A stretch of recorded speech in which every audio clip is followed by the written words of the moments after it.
Really quickly.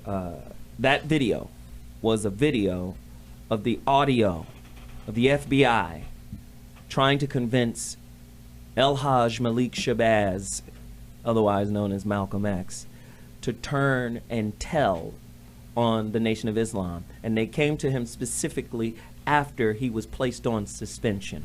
I didn't want to play the whole video because I wanted you guys to go search it on YouTube, find it, and listen to it, because the way he dealt with him was the manifestation and the exemplification of integrity. The brother said, the suspension makes me stronger. He didn't tell, we want you to give up the names and the this, and they said, no, I don't have the names, I don't know nothing. Even though he knew the nation was owning. He knew that there was an issue between him and the nation, and he still stood his ground to protect those other brothers. Let me tell you something about manipulation. I believe it is a part of the human condition, but I also believe it offers us a stair step to overcome some of the shortcomings of what the human condition contains.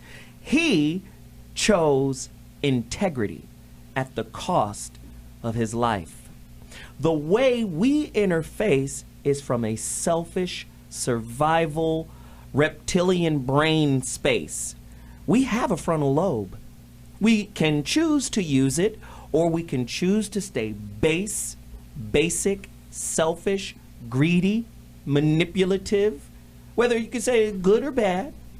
At the end of the day, when we manipulate people without their intentions, and we manipulate them from a space of negative intentions, we are no different than a great white shark who attacks from behind. We're no different than any other predator who uses stealth, right? That manipulates the landscape in order to chase down something. We're no different. People say, oh, humans aren't animals. Yeah, we are. And manipulation is the manifestation of that mechanism.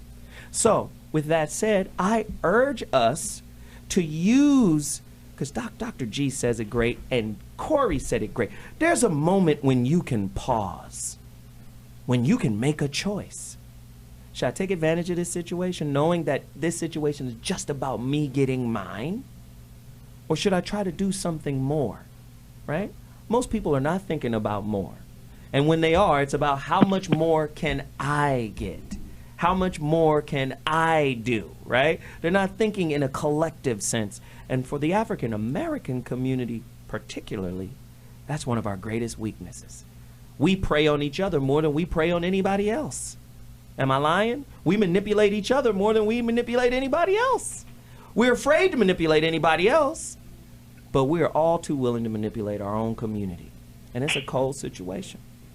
So with that said, that's my final thought.